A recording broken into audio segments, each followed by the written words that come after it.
흩어지고 빚으시는 하나님, 우리 베드로전서 시리즈 오늘 5번째 시간으로 가정을 빚으시다라는 제목으로 말씀을 전하겠습니다. 하나님 나라의 문화는 가정에서 시작됩니다. 오늘은 지난주 설교와 이어지는 내용이죠. 간단한 리캡을 좀 해드리면 우리 주기도문에 하나님의 나라가 임하시오며 이런 문구가 있습니다. 이 하나님의 나라가 임한다는 것은 하나님의 통치뿐만이 아니라 하나님의 나라, 그 문화가 이 땅에 임한다라는 것을 의미한다고 이야기했죠. 그래서 사도 베드로는 성도들에게 세상 사람들에게도 선한 일로 여겨지는 것들을 교회가 행함으로 인하여서 교회가 받아야 될 핍박은 받아야 하지만 불필요한 비방을 받는 것은 피하라고 이야기하고, 또 세상의 인정을 받는 것을 통해서 우리가 사실 하나님의 인정을 받는 게 우선순위지만, 그래도 세상 사람들이 보기에 와, 교회 다니는 사람들이 이렇게 선한 일을 하는구나라는 그것을 통해서 이 복음의 영향력을 가진 그리스도인들로 그들이 성장해 나가기를 원하는 마음에서 이 이퀴핑을 시켜준다라고 이야기를 했었죠. 그래서 이 선한 일이란 바로 뭐죠? 이 사회적인 안정을 추구하는 것, 도시의 이 샬롬을 추구하는 것이라고 말씀을 드렸습니다. 그렇게 하기 위해서 첫 번째로는 교회가 국가와 관계, 이 church와 state가 관계함에 있어서 국가가 하는 그 일에 최대한도로 협조하는 것. 그래서 저희가 이렇게 소셜 디스턴싱을 지키고 이 퍼블릭 헬스를 위해서, 이 공적인 이 건강함을 위해서 이렇게 정말 오프라인, 온라인으로 예배드리는 이런 것들, 협조하는 것들이 있고요. 두 번째로 사환들에게, 주인들에게 순종해라. 좋은 사람, 선한 주인뿐만이 아니라 까다롭게 굴고 때로는 너희를 핍박하는 주인들에게도 순종하라고 이야기하고, 또한 마지막은 가정에 대한 이야기를 하는데, 그러면서 제가 to be continued라고 말씀드렸잖아요. 그래서 오늘 이 내용이 거기서 이렇게 이어지게 됩니다. 하나님의 나라가 문화로 임하게 된다면 여러분, 그 문화가 태동하는 곳은 가정입니다. 극소수를 제외한 대부분의 사람들은 이 가정에서 말을 배우죠. 말을 배운다라는 것은 문화를 배운다라는 겁니다. 문화를 배운다라는 것은 세계관과 가치관을 습득하는 것이고, 어려운 상황들을 대처하고 또 이 갈등을 해소하는 방식을 배운다라는 것을 의미하죠. 여러분, 가정이 건강해야 그 가정에서 건강한 자녀들이 양육이 되고, 그 건강한 자녀들이 사회에 나가게 되었을 때 비로소 사회도 건강해지는 것을 우리는 사실 너무나 당연한 이치입니다. 이토록 당연한 것이 여러분, 오늘날은 너무나 희귀하다 못해 놀라운 것이 되어버렸습니다.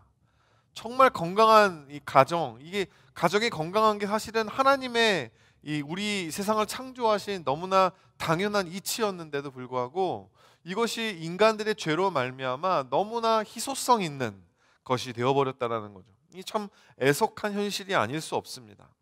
너무나 많은 가정들이 깨어지고 있습니다. 믿는 가정이든 믿지 않는 가정이든 뭐 다른 점이 없다고 하는 거죠.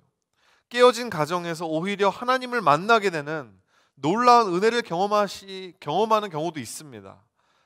가정이 깨어지고 부모님의 사랑을 잘 받지 못했기 때문에 오히려 더 하나님의 사랑에 더 갈급하게 되는, 그래서 하나님을 더 깊게 체험하고 회복되어서 오히려 그 다음 세대부터는 이 건강한 가정이 회복되게 되는 일들이 있지만, 또 많은 경우에서 그렇지 못하게 되는 경우도 많아요. 깨어진 가정에서 자라난 깨어진 개인들이 깨어진 공동체, 깨어진 사회를 만들어 간다는 것. 여러분, 저는 이것을 어떤 책에서 배운 내용이 아니라요, 제가 11년 동안 목회를 하면서 많은 성도들을 대하게 되면서 깨닫게 된 것입니다.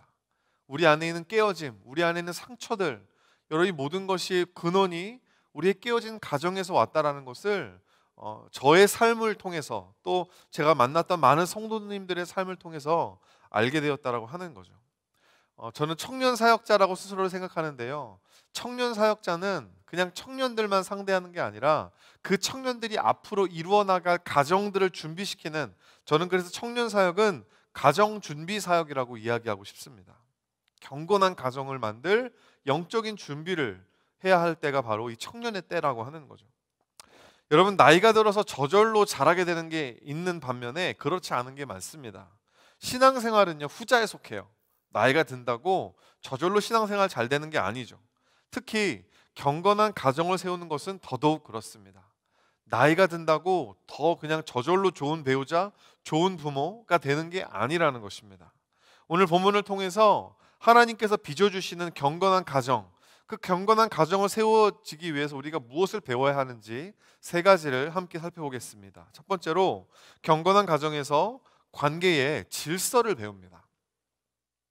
이 친밀한 것과 익숙한 것, 이 비슷한 말인 것 같지만 사실은 아주 다른 말이죠. 여러분, 무슨 일을 하다가 그것이 익숙해지게 되면 그 다음부터는 어떻게 합니까? 절차를 뛰어넘고 무시하고 이런 일들이 종종 생기게 됩니다. 우리는 어떤 사람과 친해졌다고 생각했을 때, 친밀하다고 생각했을 때 그것이 어떻게 표현이 되죠? 친하지 않았을 때 지켜졌던 선들, 예의들 이런 것들을 막 흐려뜨리고 그것들을 그냥 침범하는, 그렇게 침범을 하는 것 자체가 친밀한 것인 것처럼 생각할 때가 많습니다. 처음에는 사람 둘이 좀 서먹한 관계였다가 친해지게 되면 어떻게 되죠? 말을 틉니다. 그러다가 이제 나중에는 각종 생리 현상도 막 트게 되고, 그러면서 막 정말 친해졌다고 이야기하는데 뭐 그런 걸 수도 있겠지만, 여러분, 이 절차를 무시하고 예의를 중시하지 않는 것 자체가 친밀함이다라고는 이야기할 수 없다라고 하는 거죠. 어쩌면 친밀한 관계면 관계일수록 더욱더 지켜야 할 예의가 있고 그 관계에 지켜져야 될 질서가 있는 것이죠. 여러분, 가정 안에서 그것을 배워야 합니다. 가정 안에서 이런 관계, 이런 질서가 있는 것이구나 하는 것이 가정이 아니고서 어디서 배울 수 있겠습니까? 그래서 첫 번째로 관계는요, 인격적이어야 합니다. 인격적인 관계. 베드로전서는 여러 곳에 흩어진 여러 성도들을 염두에 두고 쓰여진 서신서지만 동시에 참 개인적인 그리고 너무 친밀한 서신서죠. 서신의 본론이 베드로전서 2장 11절에서 시작되는데, 그 본론을 시작하면서 뭐라고 하냐면 사랑하는 자들아, beloved, 이렇게 시작하고 있습니다. 사랑하는 친구한테 편지하는 것처럼 이렇게 이야기하고 있는 거죠. 여러분, 서신서를 읽어보면 아시겠지만 참 내용이 무겁습니다. 막 십자가를 져라, 예수 그리스도를 닮아가라.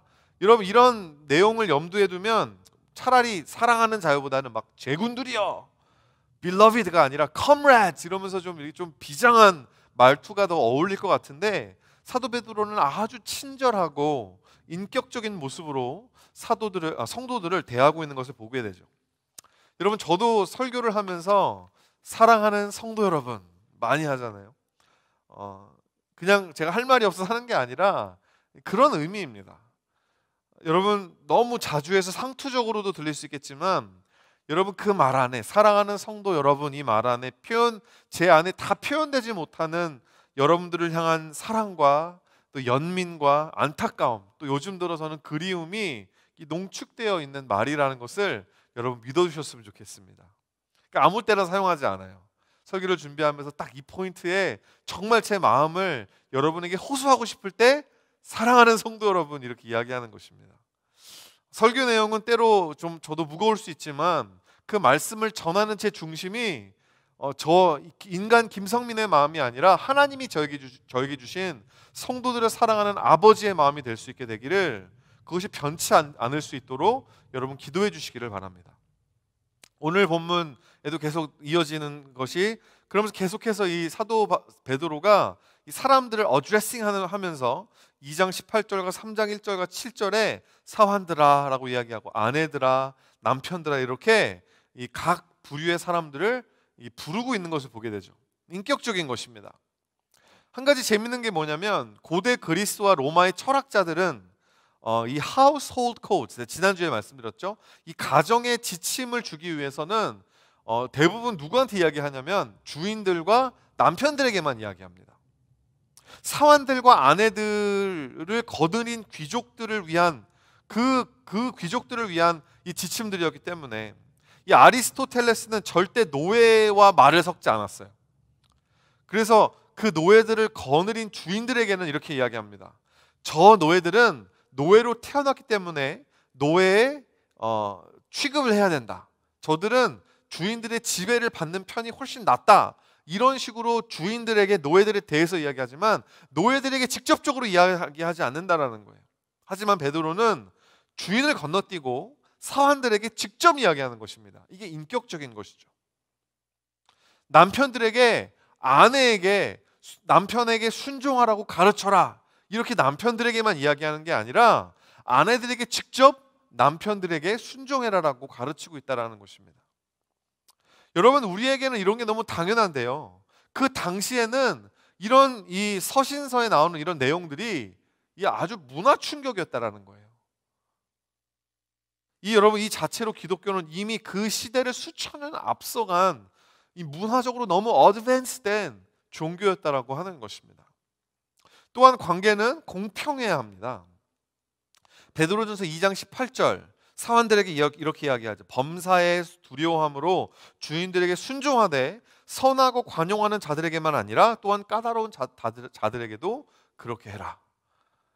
이렇게 사환들에게 이야기하고요. 오늘 구절, 오늘 본문에서 와서 본문 1절과 7절에 어떻게 이야기해요? 이 베드로전서 2장 18절이 오늘 본문을 이해하는 키가 되는데요, 읽어드리면, 아내들아 이와 같이, 밑줄 쳐드렸습니다. 이와 같이 자기 남편에게 순종하라. 남편들아 이와 같이 지식을 따라 너희 아내와 동거하고 그들을 귀하게 여겨라. 이렇게 이야기하고 있다는 거예요. 이와 같이라는 말이 나옵니다. 두 번 반복이 되죠. 아내와 남편이 서로를 대할 때 가져야 할 마음은 사환들이 주인을 대할 때 가져야 할 마음과 똑같다라는 거예요. 공평하다라는 것입니다. 아내들은 선하고 관용하는 남편들만 순종하는 게 아니라 까다로운 남편이라고 할지라도 순종해야 된다. 여러분, 남편도 마찬가지였다라는 거예요. 자기를 잘 세워주고 존중해주는 그런 순종 잘하는 아내뿐만이 아니라 그렇지 않은 사람들에게도, 그렇지 않은 아내들에게도 귀히 여기고 존귀히 여겨라. 그러니까 이 사환이던 아내가 됐던 남편이 됐던 그리스도인이라면 동일하게 적용되는, 공평하게 적용되는 원리가 있었다라는 것입니다. 어떤 자리에 있느냐에 따라서 그 적용점은 다를 수 있지만 여러분, 그 원리는 모든 사람에게 동등하게 적용되는 원리가 있었다라는 거예요. 공평하다라는 거죠. 이 원리는 같지만 적용이 다른 이유는, 세 번째로, 관계 속에 각자의 역할이 다르다라는 것을 이해했어야 됐다라고 하는 것이죠. 각자의 역할이 있는 것입니다. 주인과 사환과 아내와 남편, 각자에게 주어진 역할, 이 관계의 질서 가운데 여러분, 이 역할을 이해해야 된다는 거예요. 오늘 본문에서 사도 베드로는 아내에게는 남편에게 순종하라고 요구하고, 남편들에게는 아내를 귀하게 여겨라, 언어해라 라고 이야기합니다. 여러분, 에베소서 5장을 보면 사도 바울이 부부 사이의 관계에 대해서 이 가정 지침, household code를 줄 때는 이 상호 복종이라는 이 컨셉을 이야기합니다. 그렇죠? 서로가 서로에게 복종해야 된다. 남편은 아내에게 복종하고 아내는 남편에게 복종해야 된다. 이렇게 이야기하고 있는데, 이 사도 베드로는 살짝 포인트가 달라요. 사도 바울은 부부 사이의 관계를 그리스도와 교회 사이의 이 영적 관계의 원리로 설명해내고 있는 거고, 사도 베드로는 남편과 아내가 가진 각자 다른 역할에 대해서 포인트를 맞추고 있다라고 하는 것이죠. 남편으로서의 역할이 있고 아내로서의 역할이 있기 때문에 그 역할이 다름에 맞추어서 서로 행동하고 말하고 자신의 임무를 수행해야 된다고 하는 것이죠. 가정에서 남편은 여러분 영적 제사장의 역할을 해야 합니다. 그리고 아내는 그 남편을 돕는 베필로스의 역할을 해야 합니다. 여러분, 이것을 어떻게 표현해내느냐, 그런 역할을 어떻게 수행하느냐에 따라서는 문화에 따라서 또한 시대에 따라서 이 차이점이 있을 수 있습니다. 2000년 전에 아내가 남편을 공경하는 모습과 오늘날 아내가 남편을 공경하는 모습은 그 차이와 수위가 다를 수 있어요. 하지만 원리는 똑같다라는 것입니다. 여러분, 이 영적인 원리만큼은 성경을 믿는 사람이라면 이 반박을 할 수 없어요. 남편이 여러분 요즘 이 남녀 평등의 시대이긴 하지만 우리가 정말 성경을 믿는 그리스도인이라면 남편이 가정의 가장이라는 거, 그리고 그 가장을 돕는 배필이 아내라고 하는 이 성경의 가장 기본적인 이 질서, 관계 질서는 우리가 어떻게 뒤집어 엎을 수 없다라는 것입니다. 베드로전서는 예수 믿어서 핍박받는 그리스도인들에게 끝까지 십자가를 지고 가라고 하는 게 이 메인 메시지잖아요. 그게 서신서의 내용인데, 여러분 이 서신서를 받아본 아내들 중에서 예수님을 믿지 않는 남편을 둔 아내가 많았어요. 당연한 거죠. 예수님 안 믿는 상태에서 결혼했는데 이 아내가 먼저 복음을 받아들이게 된 거예요. 근데 그것 자체가 사실 그 당시 문화권에서는 놀라운 일이었습니다. 왜냐하면 아내는 종교의 자유가 없었거든요. 아내는 무조건 남편이 믿는 종교를 따라갈 수밖에 없었는데, 그들이 예수님을 만나고 예수님을 남편으로 그들이 이제 섬기기 시작하고, 하지만 아직까지 아직까지 예수님 만나기 전에 그 가정, 그 남편을 그들이 앞으로 섬겨야 된다고, 순종해야 된다고 사도 베드로가 이야기하고 있다라고 하는 거죠. 여러분, 그 가운데 아내가 남편의 종교를 따르지 않는다고 이 온갖 핍박과 박해를 받았던 아내들이 왜 없었겠습니까? 하지만 베드로는 그런 남편일지라도 예수님 믿는다고, 교회 다닌다고 못마땅하게 여기고 핍박하는 남편이라도 끝까지 남편 대접을 해줘라, 그 이야기를 하고 있는 거예요. 그러면서 이 아브라함의 아내였던 사라를 예로 듭니다. 베드로전서 3장 6절 말씀, 사라가 아브라함을 주라 칭하여 순종한 것 같이 너희는 선을 행하고 아무 두려운 일에도 놀라지 아니하면 그의 딸이 된 것이니라. 여러분, 믿음의 아버지라 일컫는 아브라함은 결코 좋은 남편은 아니었습니다. 이 갈대아 우르, 그 비옥하고 풍족한 땅에서 잘 먹고 잘 살고 있었는데 갑자기 어느 날 하루 나 가나안 땅으로 가야겠다라는 거예요. 아내로서는 여러분 얼마나 막막한 일입니까? 남편이 이게 갑자기 뭐가 something went into him, 뭘 잘못 먹었나? 근데 여러분, 사라가 따라갑니다. 그리고 이 가나안 땅에 갔는데 기근을 만나죠. 애굽으로 내려갑니다. 그랬더니 이 바로에게 사라 아내가 아내라고 안 하고 누이라고 속인 다음에 팔아먹듯 넘겨버립니다. 여러분, 얼마나 기가 막힌 상황입니까? 근데 사라는요, 그 상황을 인내해요. 아이를 갖지 못하는 자신을 버려두고 애굽에서 데리고 온 여종 하갈에게 들어가서 이스마엘을 낳아서 막 좋아합니다. 여러분, 그래도 사라는 꿋꿋이 자기의 자리를 지키는 거예요. 여러분, 남편으로서, 인간으로서 정말 형편없던 사람이었던 아브라함이었지만 그래도 끝까지 그의 조력자 역할을 다 해주었던 90세의 나이에도 이 이삭이라는 이 정말 귀한 다음 후대를 출생해 주었던 사라가 없었다면 우리가 아는 믿음의 조상 아브라함은 없었다라고 하는 거죠. 사라의 인생은요, 여러분, 하나님의 구속사적 관점에서 너무나 중대한 역할을 하고 있었다라는 거예요. 없어서는 안 될 indispensable한 존재가 바로 사라였다라는 것입니다. 여러분, 저도 여러분도 여러분 관계 가운데 맡겨진 역할과 사명이 있습니다. 여러분, 그 사명에 충실할 때 여러분, 우리가 하나님의 언약 백성으로서 이 세상에 정말 가정을 온전하게 하시고 이 교회와 사회를 온전하게 하실 하나님의 도구로 쓰임받을 수 있음을 믿으시기를 바랍니다. 두 번째로, 여러분, 경건한 가정에서 권위를 올바르게 사용하는 법을 배웁니다. 권위를 올바로 사용해야 합니다. 여러분, 좀 보기 힘든 사진인데요, 한번 보여주시겠어요? 여러분, 이 사진 많이 보셨을 거예요. 이 경찰관이 이 조지 플로이드라고 하는 이 무장하지 않은 수갑에 채워진 이 흑인의 목에다가 무릎을 대고 7분 동안 저러고 있어서 흑인이 죽임을 당했습니다. 마지막으로 한 이야기가 I can't breathe, everything hurts. 근래 우리가 본 권위의 모습 중에서 가장 악독하고 가장 잔인한 모습이에요. 여러분, 숨도 쉬지 못하는 상태로 죽어갔던 플로이드처럼 여러분, 우리도 저런 뉴스를 보면 막 숨이 막힙니다. 숨통이 막혀요. 저런 권위에 누가 순종하고 싶습니까? 여러분, 순종이란 권위자가 시키는 대로 그냥 다 하는 거 아니에요. 퀘스천도 안 하고 내 의견도 없고 그냥 그냥 다 닥치고, 뭐 이런 말해서 죄송하지만 그냥 입 다물고 그냥 따라와. 그러면 따라가. 그게 여러분 순종이 아닙니다. 그 옛날 군대용으로 까라면 까 이러고 있잖아요. 여러분 그건 순종이 아니라 굴종이고요. 그것은 하나님이 우리에게 원하시는 게 아닙니다. 순종은 권위자와의 인격적이고 신뢰적 관계에서 시작하는 거예요. 나에게 무엇을 요구하는 권위자를 여러분 우리가 신뢰하잖아요.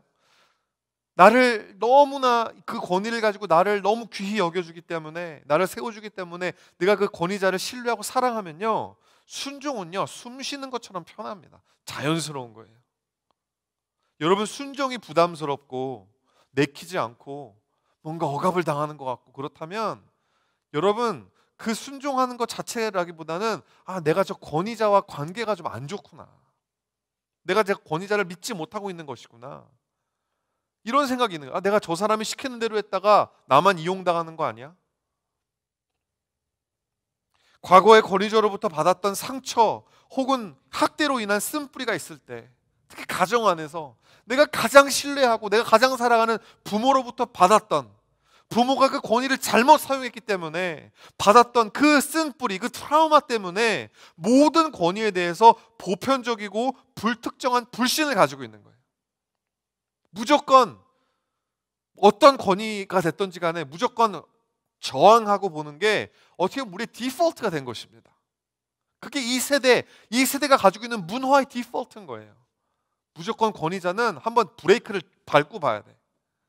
뭐라고 이야기를 하든지 간에 뭔가는 좀 반대를 하고 봐야 돼. 여러분 그런 이 생각들이 우리의 인생 속에 우리가 만나는 모든 권위자들과의 관계 가운데 작동하는 거예요. 그 사회에 나가서도 계속해서 삐걱삐걱 되는 겁니다. 상사를 만나면서도 그 보스를 신뢰를 못하니까 계속해서 막 이 견제하고 보이지 않는 이런 정치하고 그러면서 여러분 정말 실질적으로 되어져야 될 일들을 하지 못하게 되는 거 아닙니까? 교회 안에서 계속해서 목사님들과 목회자들과 권위자들과 이런 이 어려운 일들이 생기게 되는 거예요.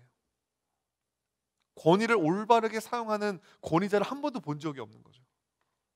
그러므로 아내가 남편에게 기쁨으로 순종할 수 있으려면 남편이 하나님에게 주신 권위를 올바르게 잘 사용하는 걸 훈련해야 합니다. 형제 여러분, 베드로전서 3장 7절 말씀 우리 함께 읽어보도록 하겠습니다. 남편들아 이와 같이 지식을 따라 너희 아내와 동거하고 그를 더 연약한 그릇이요 또 생명의 은혜를 함께 이어받을 자로 알아 귀히 여기라. 이는 너희 기도가 막히지 아니하게 하려 함이라. 말씀을 좀 브레이크다운해서 보면 뭐라고 이야기죠? 지식을 따라 아내와 동거하고, 영어로 보니까 live with your wives in an understanding way. 여러분 지식이 있어야지 좋은 남편이 될 수 있다는 거예요. 나이가 들었다고 결혼 이 혼인 정년기가 찼다고 이 저절로 좋은 남편이 되는 게 아닙니다. 여러분 그러려면 배워야 돼요. If you want to have understanding, 무엇이 좋은 남편이고 무엇이 좋은 아버지이고 어떻게 해야지 내가 이 가정을 하나님이 주신 이 권위를 가지고 잘 다스리고 사랑하고 귀히 여기고 세워줄 수 있을지를 여러분 배우셔야 합니다. 여러분 네이버 검색창에 검색을 해봐서 책을 읽어서 여러분 배울 수 있는 게 아니라요, 여러분 겸손하셔야 돼요. 자기 자신을 낮춰야 됩니다. 권위자가 내가 가지고 있는 권위를 가지고 내가 남편이야, 내가 아빠야, 여러분 꽝이에요. 빵점입니다. 그런 권위는 아무도 순종하고 싶어 하지 않아요. 불필요한 자존심을 내려놓으십시오. 뭔가를 잘못할 수 있어요. 하지만 그 잘못을 통해서 내가 배울 수 있어야 합니다. 쿨하게 인정하고 내가 실패했을 때 의기소침해서 막 자기 연민에 빠지고 그런 굴에 들어 이런 게 아니라 다시 용기를 내고 다시 시작할 수 있는 여러분 내적인 근육, 여러분 그러면서 쌓이는 게 뭐죠? 실력입니다. 실력. 여러분 실력이 없으면 아무도, 여러분 권위는 있는데 실력이 없으면요 아무도 권위를 따라가고 싶어 하지 않아요. 실력이 없는데, 저 사람이 뭐 별거 없는데 그냥 보잘것없는 사람인데 내가 저 사람을 어떻게 믿고 따라가? 여러분 능력이 있어야 합니다. 형제들 안에 정말 여러분이 경건한 가정을 세우기 원하신다면 여러분 겸손하게 하나님의 말씀 앞에 무릎 꿇고 배우셔야 돼요. 그리고 또 뭐라고 이야기하죠? 그늘 더 연약한 그릇이요 또 생명의 은혜를 함께 이어받을 자로 알아 귀히 여겨라. 중요한 거는 귀히 여기는 거예요. honor하라는 거예요. honor.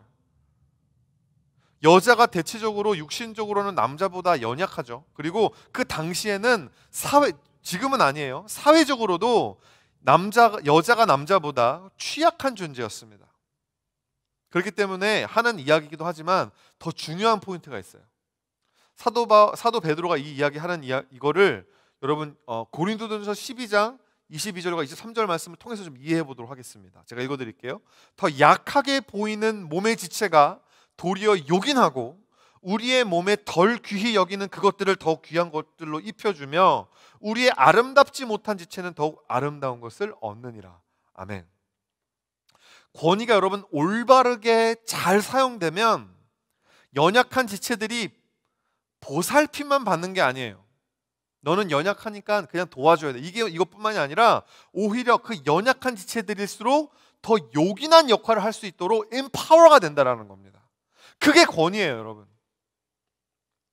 정말 권위가 하나님의 뜻 안에서 온전하게 잘 사용이 되면 연약한 사람들이 일어나게 됩니다.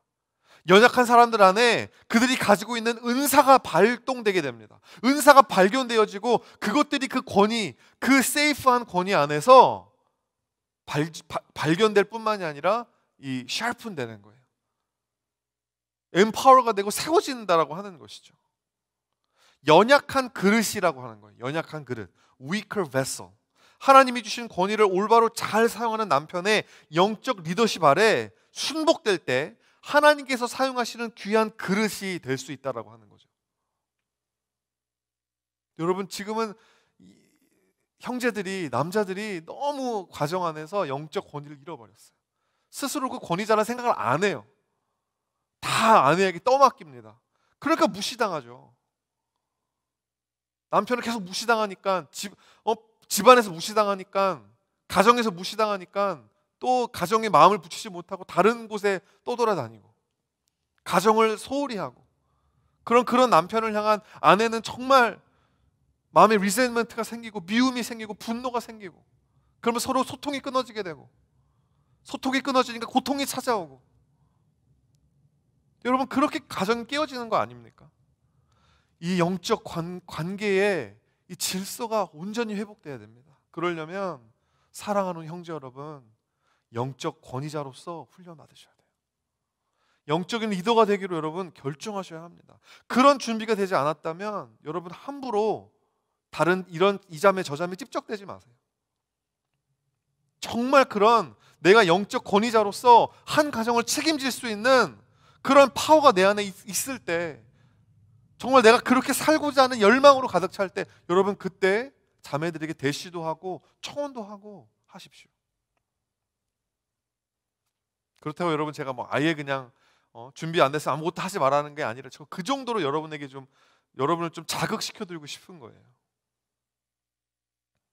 여러분 또한 그렇다고 여성이 꼭 결혼을 해야지만이 하나님이 쓰시는 그릇이 될 수 있다는 건 아닙니다. 제가 지난 가을에 2019년 10월 22일 그때 했던 그 설교를 여러분 혹시 이 부분에 대해서 더 자세한 말씀 듣기 원하신다면 유튜브 채널에 가면 그 설교가 남아 있습니다. 2019년 10월 22일 날 했던 영상인데요. 제가 찾아보니까 그 영상 그 제목은 20일로 돼 있더라고요. 그러니까 2019년 10월 20일 날 그 보시면 그 부분에서 제가 조금 더 설명한 부분 설교가 있습니다. 우리는 성경의 이야기들을 그것이 쓰여진 시대 문화와 관습에 맞추어져서 우리가 이해해야 합니다. 집안의 명예를 그 무엇보다도 중시했던 1세기 그레코 로만 사회의 남자들에게 이 아내는 대를 이을 아들을 얻기 위한 어떻게 보면 좀 도구, 더 심하게 이야기하면 이 도구나 통로로밖에 여기지 않았어요. 그러니까 남편에게 아내를 향한 희생, 아내에게 순복해라 이렇게 요구하는 곳은 여러분 교회밖에 없었다라는 것입니다. 여러분 특히 여성분들이 성경을 읽으면서 이런 것들은 너무 좀 여자들을 이렇게 찍어 누르고 강압적인 거 아니냐? 그렇지 않다라는 거예요. 에베소서 5장 25절 말씀, 남편들아 아내 사랑하기를 그리스도께서 교회를 사랑하시고 그 교회를 위하여 자기를 주심과 같이 하라. 여러분 이렇게 이야기하는 데가 교회밖에 없었다라는 거죠. 사랑하는 성도 여러분, 사람들은요 관계를 통해 안정감을 추구합니다. 내가 누구와 함께 있어야지 내 가치가 올라가고 안정감 있게 살 수 있을까? 여러분, 남편은 하나님이 주신 권위를 올바로 잘 사용하고 아내는 그런 남편을 존중히 여기고 순종해 줄 때 가정 안에 그 안정감이 생기게 될 줄 믿고, 여러분 그 안정감 안에서 자라난 자녀가요 세상에 나아갔을 정서적으로 안정하게 되고 세상에 나아갔을 때 그들이 만나게 될 권위자들과 좋은 관계, 신뢰의 관계, 싸울 수 있게 된다라는 거죠. 마지막 세 번째로 여러분, 경건한 가정에서 우리는 아름다움을 배워야 합니다. 아름다움이란 무엇인가? 저희 집의 둘째 윤하 참 예쁜 딸입니다. 유치원생인데요. 벌써부터 화장에 관심이 많아요. 화장품 장난감 사주면 제일 좋아합니다. 이 아내가 하루는 유나를 딱 앉혀놓고 이렇게 이야기해 줬어요. 유나야, 얼굴에 화장하는 것보다 마음에 화장을 하는 게 더 예쁜 거야. 마음에 화장하는 건 뭐냐면 엄마 아빠 말씀 잘 듣는 거고 오빠랑 안 싸우는 거고 동생을 잘 보살펴 주는 거란다. 이렇게 이야기를 해주는 걸 제가 옆에서 보고 참 맞는 말이다. 그런 이야기를 하면서 되게 귀엽다고 생각했는데 오늘 본문에 보니까 사도 베드로가 똑같은 말을 하고 있더라고요. 베드로전서 3장 3절과 4절 말씀을 함께 읽어보겠습니다. 시작. 너희의 단장은 머리를 꾸미고 금을 차고 아름다운 옷을 입는 외모로 하지 말고 오직 마음에 숨은 사람을 온유하고 안정한 심령에 썩지 아니한 것으로 하라. 이는 하나님 앞에서 값진 것이니라. 이 아름다움이 무엇인지 안다라는 것은요, 이 예배와 직결이 되어 있습니다. 왜냐하면 예배가 뭐죠? 아름다운 것 앞에 넋놓고 그걸 바라보는 것, 그게 예배거든요. 여러분, 아름다움 그 자체가 사실은 삶의 의미입니다. 여러분, 삶의 의미가 돈에 있습니다. 그리고 그 사람들은요 분명히 나중에 삶이 황폐해져요. 근데 여러분, 우리는 하나님을 닮은 존재들이기 때문에 우리 안에 삶의 가치는 우리가 아름다운 것 앞에 목도하고 앉아서 아름다운 것을 예배할 때, 삶의 진정한 가치를 우리가 바라볼 때 우리가 삶의 의미를 느끼게 돼요. 1999년에 아카데미 나무주연상과 외국어상을 수상한 이 영화가 있어요. Life is Beautiful 이런 영화입니다. 인생은 아름다워. 그러면 정말 이 저 단란한 가정의 아름다운 이야기인 것 같지만 사실 전혀 아름답지 않은 세계 2차 대전이 배경이 된 영화예요. 그런데 여러분, 이 영화를 보면 모든 사람들이 맞아, 인생은 아름다워라고 느낄 수밖에 없습니다. 왜죠? 이 조그만 아들을 향한 이 아버지의 아름다운 자기 희생적 사랑, 그 사랑을 보면 너무 이 마음이 뭉클해지고 인생은 아름답다고 여기게 되는 거죠. 아름다움은 처절하게 힘든 인생일지라도 그것을 버텨낼 수 있게 하는 능력이 됩니다. 영화의 이 명대사가 있는데요. 아들아, 아무리 처한 현실이 이러해도 인생은 정말 아름다운 것이란다. 여러분, 이 짧은 대사 안에 이 영화의 메시지가 다 담겨 있는 거예요. 사도 베드로는 오늘 본문에서 진정한 아름다움은 외적 단장과 꾸밈에서 나는 게 아니라 오직 마음에 숨은 사람을 온유하고 안정한 심령에 썩지 아니할 것으로 할 때 진짜 아름다움을 찾게 된다라고 이야기합니다.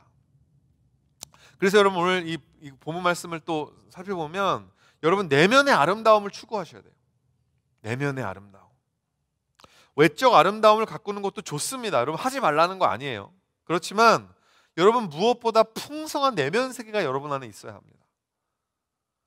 여러분은 검색을 많이 하십니까? 아니면 사색을 많이 하십니까? 사색이 막 얼굴이 새파랗게 지리는 사색 말고 생각하는 거예요. 메디테이트, 묵상하는 거. 여러분, 외적 아름다움을 가꾸기 원하면요 검색을 해야 돼요. What's the latest trend? 뭐가 가장 유행하는가?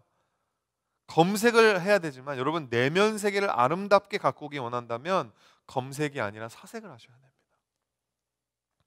여러분, 코비드 19이 그 절호의 찬스예요. 저도 이 코비드 19 동안에 좀 이렇게 사람들 앞에 서는 시간이 좀 덜 하다 보니까는 이렇게 뭐 해보고 싶어서 요즘 수염을 기르고 있습니다. 별로 이렇게 보기가 좋진 않지만 그래도 이렇게 단장한다는 게 아니라 어디까지 좀 잘하는지 한번 저 스스로 보고 싶어서, 뭐 중요한 얘기는 아니었습니다만, 네. 사색할 수 있는 절호의 기회라는 거죠. 좋은 결혼 생활을 하기 원한다면 좋은 사람을 만나는 것보다 여러분 좋은 사람이 되는 게 200% 더 중요하다는 거예요. 두 번째로 여러분 내면의 아름다운 건 뭐냐? 온유함이라는 거죠. 베드로전서 1장 1절과 2절 말씀, 1장에 3장이죠. 3장 1절에서 2절 말씀. 이는 혹 말씀을 순종하지 않는 자라도 말로 말미암지 않고 그 안의 행실로 말미암아 구원을 받게 하려 함이니 너희의 두려워하며 정결한 행실을 봄이라. 사도 베드로는 신앙이 없는 남편의 핍박을 받으면서 힘들게 신앙생활하고 있는 수많은 아내들을 생각하면서 이 글을 쓰고 있을 거예요. 구박을 받으면서 신앙생활을 하는 것은 정말 쉽지가 않은 일이죠. 당해보지 않은 사람은 모를 겁니다. 하지만 이 고난을 믿음으로 잘 통과하면 온유함이라는 성령의 열매가 맺어지게 되는 것이죠. 온유함이란 무엇입니까? 겸손함으로 표현되는 내적 강인함을 이야기하는 것입니다. 온유함은요, 막 push over, 하자는 대로 다 하고, 여러분 그게 연약함이 아니라 온유함은 강함이에요. 하지만 그것이 겸손함으로, 지혜로움으로 표현되는 것입니다. 우상을 숭배하는 남편이 아무리 못살게 굴어도 내 인생의 궁극적 남편 대신 예수 그리스도, 그 예수 그리스도 진리 안에서 자유하기 때문에 나를 핍박하는 남편이라도 내가 용납하고 받아주고 친절하게 대해주고 남편 대접을 해주는 것. 여러분, 박해를 받는 사람의 이런 내면의 힘, 이 내면적 아름다움이 여러분 박해자들의 마음에 여러분 이 두려움을 가지고 오는 거예요. 이 사람을 오른뺨을 맞더니 왼뺨을 막 들이대고, 내가 이걸 뺏어가려고 하면 다른 걸 더 주려고 하고, 이게 왜 이러는 거지? 두렵게 된다는 거예요. 이런 아내의 친절하고 사랑에 넘치고 지혜롭고 겸손하고 올곧은 이런 행실에 감동받고 예수님께로 돌아올 수 있고 구원받는 남편들이 있었다라는 것입니다. 근데 여러분, 오늘날도 이런 일이 참 많죠. 결혼을 예수님 믿기 전에 서로 결혼했는데 그 중에 한 명이 예수님을 믿게 되는 경우가 있습니다. 여러분, 믿음이 있는 사람이 믿음 없는 사람, 그런 경우가 있고요. 또 많은 경우에 믿음이 있는 사람이, 성도가 믿음 없는 사람과 결혼하게 되는 경우. 여러분, 성경은 우리에게 이렇게 이야기하고 있습니다. 너희는 믿지 않는 자와 멍에를 함께 매지 말아라. 사랑하는 성도 여러분, 결혼을 하시려면 반드시 믿음 안에서 하셔야 돼요. 베드로는 결혼을 한 후에 예수를 믿게 되어서 어쩔 수 없는 처지에 놓인 아내들에게 그 어쩔 수 없는 상황 가운데서 하지만 남편들에게 이런 그 이야기를 하고 있는 것입니다. 예수 안 믿는 사람들 중에 여러분 성품도 좋고 능력도 좋은 배우자감이 있을까요, 없을까요? 사실은 세상에 더 많을 겁니다.